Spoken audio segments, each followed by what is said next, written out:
సరే, ఈ మధ్య రాష్ట్రంలో ఒక హత్య కేసు చాలా బాగా చర్చనీయాంశం అయింది. ఏదైతే మనకి కందుకూరు దగ్గర లక్ష్మీనాయుడికి సంబంధించినటువంటి హత్య. అంటే లక్ష్మీనాయుడు హత్యని వైఎస్ఆర్ కాంగ్రెస్ పార్టీ కులాలు రుద్దింది, రాజకీయం చేస్తుంది, దాన్ని ప్రజల్లో విద్వేషాలు పెంచేలా చేసిందని చెప్పి చంద్రబాబు నాయుడు గారు, హోంమంత్రి గారు అందరూ మీ పార్టీని ఆరోపిస్తున్నారు. దీనిలో నాకు ఒక చాలా స్పష్టమైన అభిప్రాయం ఉంది. ఈ కేసుని వెలుగులోకి తీసుకొచ్చింది కాపు సంఘాలు.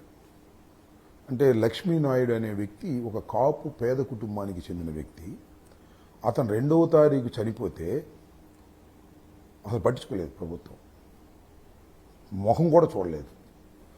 ఒక వారానికో ఎప్పుడో కాపు సంఘాలు బయటకు వచ్చి, రాయలసీమ బలి సంఘం, ఇక్కడ ఉన్నటువంటి రాము అని ఉంటాడు, కాపు సంఘానికి సంబంధించిన మాకు కూడా వ్యతిరేకంగా మాట్లాడినటువంటి వచ్చి బయటకు వచ్చి ప్రభుత్వం పట్టించుకోవట్లేదు, ప్రభుత్వం అవతల వాళ్ళకి సపోర్ట్ చేస్తుందని బాహాటంగా మాట్లాడిన తర్వాత, ఆ తర్వాత తోట త్రిమూర్తులు గారు వెళ్ళి పలకరించిన తర్వాత జక్కంపూడి రాజా, గణేష్ ఇద్దరు కలిసి వెళ్ళి ఆ లక్ష్మీనాయుడు కుటుంబాన్ని పరామర్శించిన తర్వాత, మన గుంటూరులో ఎవరైతే చనిపోగా మిగిలిన వాళ్ళు ట్రీట్మెంట్ చేసుకుంటున్నారో హాస్పిటల్లో నేను వెళ్ళి పలకరించిన తర్వాత నెక్స్ట్ రోజు కట్ చేస్తే అప్పుడు వెళ్ళింది హోంమంత్రిను నారాయణ. అప్పుడు దాకా కిమ్మన్న ఏం మాట్లాడలా. ఖచ్చితంగా కాపు సంఘాలు వైఎస్ఆర్సీపీకి చెందినటువంటి కాపు నాయకులవి వెళ్ళి పలకరించిన తర్వాత మాత్రమే వాళ్ళు కళ్ళు తెరిచారు, తర్వాత వారికి సహాయం చేశారు. లేకపోతే గాలికి వదిలేసేవాళ్ళు. ఇది దుర్మార్గం అంట. దీనికి నేను కూడా చెప్పాను, చాలామంది చెప్పాను. పవన్ కళ్యాణ్ గారు మాట్లాడాలి అన్నాం. పవన్ కళ్యాణ్ ఇంతవరకు మాట్లాడాల. అసలు పవన్ కళ్యాణ్ గారు ఎందుకు మాట్లాడాలని పాయింట్ కొంతమందికి ఉంది. ఎందుకు మాట్లాడితే వాళ్ళు కాపులు కాబట్టి మాట్లాడాలి. కాపులు అయితే ఆయన కులానికి వ్యతిరేకమే, కులతత్వవాది కాదే అని చాలామంది అంటారు. No, I'm not accepting that. కాపులు ఇవాళ మెజారిటీ ఆఫ్ కాపుస్ చంద్రబాబు నాయుడు గారికి ఓట్లు వేసి గెలిపించారు అంటే దానికి కారణం పవన్ కళ్యాణ్ గారు అంటాను నేను. పవన్ కళ్యాణ్ గారు చంద్రబాబు నాయుడు గారిని సపోర్ట్ చేయబట్టే కాపులు మెజారిటీ సెక్షన్ పవన్ కళ్యాణ్ గారి మాట విని చంద్రబాబు నాయుడు గారు ఓట్లు వేశారు. లేకపోతే చంద్రబాబు నాయుడు గారి మీద ఇప్పుడు కాపులకి ప్రేమ ఉండదు. అలాంటప్పుడు కాపు వ్యక్తి మరణిస్తే నువ్వు వాళ్ళని గురించి పరామర్శించలేదు, వాళ్ళ గురించి మాట్లాడలేదు, వాళ్ళకి సహాయం నువ్వు చేయలేదు అంటే నీ ఆలోచన ఏంటి? నువ్వు గ్రౌండ్ కోల్పోతున్నావు అనే విషయాన్ని మర్చిపోతున్నావు పవన్ కళ్యాణ్ గారు. నా అభిప్రాయం. సరే, మర్చిపోతాడా, ఉంటాడా, ఏం చేస్తాడు, 15 సంవత్సరాల పాటు కలిసి ఉంటాడా, 20 సంవత్సరాల పాటు కలిసి ఉంటాడా, ఉండమని నాకేం అభ్యంతరం లేదు.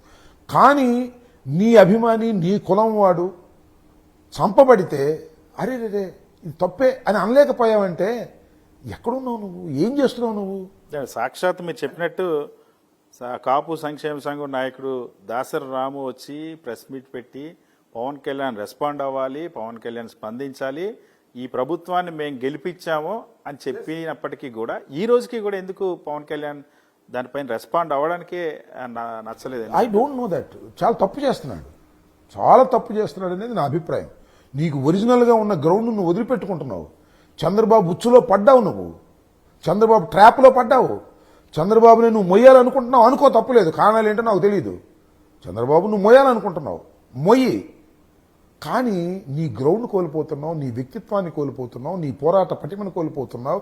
నీ సాటి కులస్తుడు మర్డర్ కాబడితే పొల్లెత్తి మాట అనుకోకుండా సైలెంట్గా ఉంటున్నావు. అది నిన్ను మరింతగా కుంగదీస్తుంది, మరింతగా లోకువు చేస్తుంది. చంద్రబాబు దగ్గర లోకువు చేస్తుంది.